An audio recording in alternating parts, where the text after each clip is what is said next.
વિદ્યાર્થી મિત્રો, આજના આપણા લેક્ચરમાં આપણે જોઈશું બેયર-મિલિજર રીઅરેન્જમેન્ટ। અગાઉના લેક્ચરમાં આપણે જોઈ ગયા બેકમાન રીઅરેન્જમેન્ટ।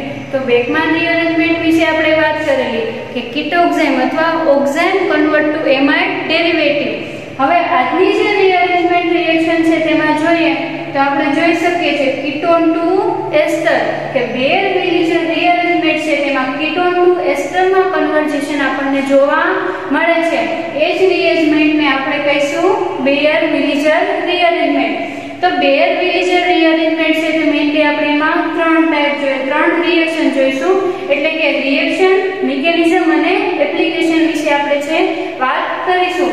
તો ફર્સ્ટ ઓફ ઓલ આપણે રિએક્શન વિશે વાત કરીએ કે કેવી રીતના આપણને કીટોનમાંથી એસ્ટરનું ફોર્મેશન છે તે જોવા મળે છે। તો આપણે કીટોનની રિએક્શન આપીએ।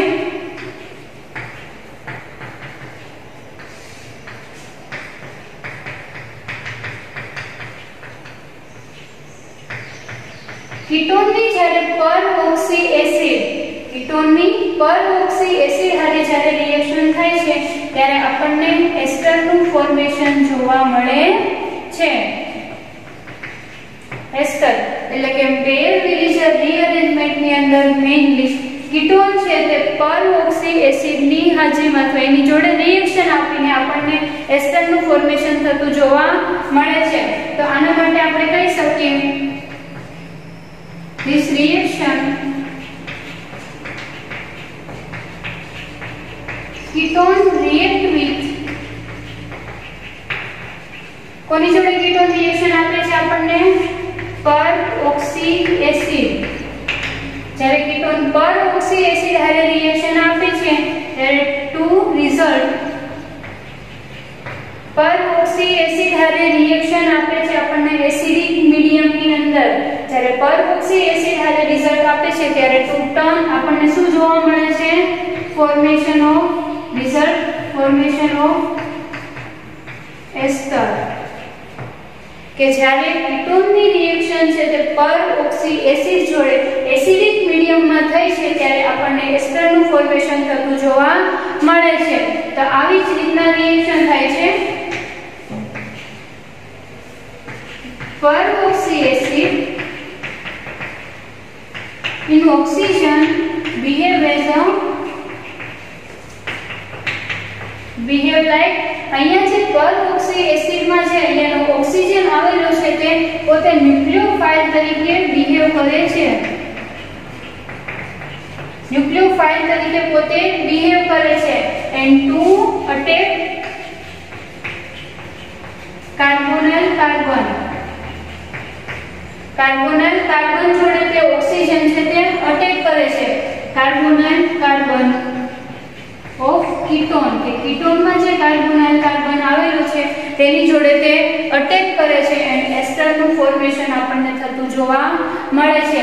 તો આ હતી રિએક્શન કે કેવી રીતના કીટોન છે તેમે પરઓક્સી એસિડ હારે તમે રિએક્શન કરો છો ત્યારે એસ્ટરનું જે ફોર્મેશન થતું તમને જોવા મળે છે। તો આવી રીતના જે રિએક્શન થાય છે this reaction અથવા this rearrangement known as a બેયર-મિલિજર રીઅરેન્જમેન્ટ। તો ફર્સ્ટ હતી રિએક્શન। હવે આપણે એને જોઈશું રિએક્શનની મિકેનિઝમ।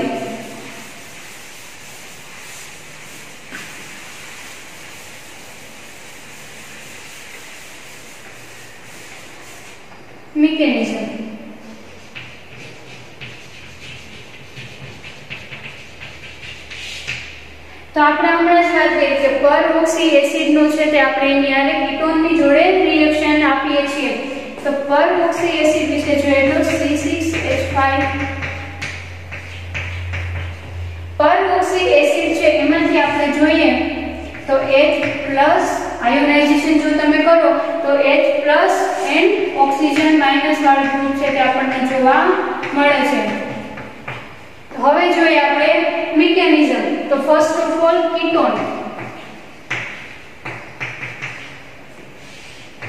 કીટોનનું આપણે પ્રોટોનેશન કરીશું। અહીંયા જે H+ છે આપણે કીટોનની રિએક્શન છે તે પરઓક્સી એસિડ જોડે કરાવીએ છીએ। તો અહીંયા ફર્સ્ટ ઓફ ઓલ તે H+ જોડે અટેક કરે છે અથવા બાઇન્ડ થશે। અને H+ સાથે બાઇન્ડ થવાની પ્રોસીજર કરે છે. તો RC અહીંયા ઓક્સિજન ઉપરનો ડબલ બોન્ડ છે તે હાઇડ્રોજન છે તે ઓક્સિજન આને બોન્ડ બનાવવાનું કામ કરે છે. તો કાર્બન ઉપર છે તે પોઝિટિવ ચાર્જ આપણને જોવા મળે છે બીકોઝ ઓફ કાર્બનની વેલેન્સી 4 હોય, અહીંયા આપણને 3 છે તે જોવા મળે છે. તો હવે નેક્સ્ટ આપણે આ જે નેગેટિવ ચાર્જ ગ્રુપ જે મળે છે એની રિએક્શન આપીશું.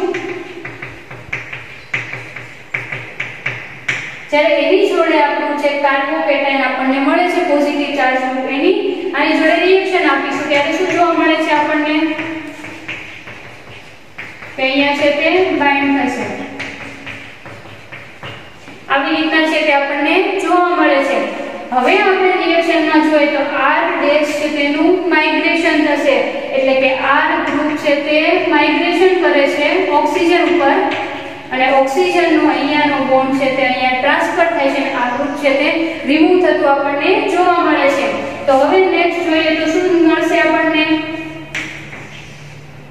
અહીંયા OH ગ્રુપ એન્ડ અહીંયા આપણને શું જોવા મળે છે કાર્બન ઉપર OH group R dash group છે તેનું માઇગ્રેશન થાય છે એટલે કે OR ડેશ. તો કાર્બનની આપણને કેટલી વેલેન્સી જોવા મળે છે 3 વેલેન્સી એટલે કાર્બન ઉપર આપણને જોવા મળે છે પોઝિટિવ ચાર્જ. તો હવે આપણે પોઝિટિવ ચાર્જને છે રિમૂવ કરીશું. તો પોઝિટિવ ચાર્જ અહીંયાથી કેવી રીતના રિમૂવ કરશે અહીંયાથી તમને લોકોને ખ્યાલ છે ઓક્સિજન અને હાઇડ્રોજન છે તેમાંથી આપણે 1 પ્રોટોન છે તે દૂર કરીએ છીએ.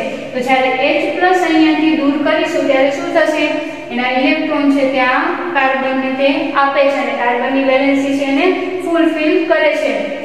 તો અહીંયા આપણને જોવા મળશે RC≡O R ડેશ અને આપણે કહીશું એસ્ટર. તો આ હતી રિએક્શન મિકેનિઝમ ઓફ બેયર-વિલિઝર રીઅરેન્જમેન્ટ. કે બેયર-વિલિઝર રીઅરેન્જમેન્ટમાં આપણને જોવા મળે છે કે કીટોન છે એની આપણે પર-ઓક્સી એસિડ હારે તમે જ્યારે રિએક્શન આપો છો ત્યારે આપણને ફોર્મેશન ઓફ એસ્ટર છે તે જોવા મળે છે. એન્ડ લાસ્ટ હવે આપણે જોઈશું application of Baeyer Villiger rearrangement. Application of Baeyer Villiger રીઅરેન્જમેન્ટ.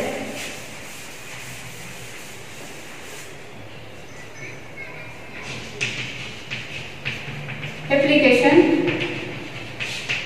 તો મેઇનલી આપણે 2 એપ્લિકેશન છે તે ડિસ્કસ કરીશું. તો ફર્સ્ટ ઓફ ઓલ આપણે પહેલી જોઈએ એસીટોન.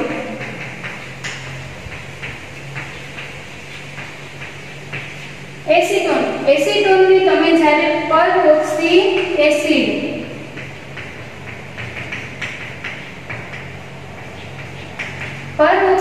હારે તમે જ્યારે એસીટોનની રિએક્શન આપો છો ત્યારે આપણને શું જોવા મળે છે કીટોન કન્વર્ટ ટુ એસ્ટર આપણને આવી રીતના જોવા મળે છે અને આપણે કહીશું મિથાઇલ એસિટેટ. અધર નેમથી પણ આપણે કહી શકીએ છીએ. બીજું નામ થશે આનું methyl ethanoate. Methyl ethanoate. And second application જોઈએ આપણે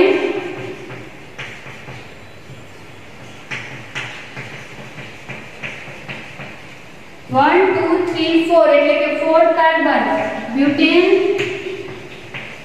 2 જ્યારે બ્યુટેનોનની પ્રોસીજર છે તે આપણે પર-ઓક્સી એસિડ હારે બ્યુટેન 2 છે તેની રિએક્શન થતી જોવા મળે છે ત્યારે આપણને એઝ અ પ્રોડક્ટ છે તે એસ્ટર છે જોવા મળે છે. CH3COO અહીંયા એસ્ટર ગ્રુપનું ફોર્મેશન થતું જોવા મળે છે અને આપણે કહીશું ઇથાઇલ એસિટેટ અથવા ઇથાઇલ ઇથેનોએટ. તો આ હતી આપણી એપ્લિકેશન ઓફ બેયર-વિલિઝર રિએક્શન. એટલે કે તમે જ્યારે એપ્લિકેશનમાં એસીટોન ફર્સ્ટ ઓફ ઓલ આપણે એસીટોન વિશે વાત કરીએ તો એસીટોનનું તમે જ્યારે આપણે પર-ઓક્સી એસિડ હારે તમે રિએક્શન આપો છો ત્યારે આપણને શું મળે છે એઝ અ પ્રોડક્ટ તરીકે મિથાઇલ એસિટેટ એટલે કે ketone convert to ester. And second reaction જોઈએ તો જ્યારે બ્યુટેન 2 એટલે કે તમે કીટોનની રિએક્શન બ્યુટેનોનની રિએક્શન આપણે કોની જોડે કરાવીએ છીએ પર-ઓક્સી એસિડ. તો પર-ઓક્સી એસિડ જ્યારે જેની રિએક્શન થાય છે ત્યારે આપણને એસ્ટર એટલે કે ઇથાઇલ એસિટેટ અથવા ઇથાઇલ ઇથેનોએટ છે તે આપણને એઝ અ પ્રોડક્ટ તરીકે મળે છે. તો બેયર-વિલિઝર રિએક્શનમાં અથવા રીઅરેન્જમેન્ટમાં આપણે વાત કરીએ તો શું કહી શકીએ છીએ કે કીટોનનું ફોર્મેશન છે તે એસ્ટરમાં આપણને જોવા મળે છે, એને જ આપણે બેયર-વિલિજર રીઅરેન્જમેન્ટ છે તે કહીશું. હવે આપણે કાર્ટિયસ રીઅરેન્જમેન્ટ નેક્સ્ટ લેક્ચરમાં જોઈશું.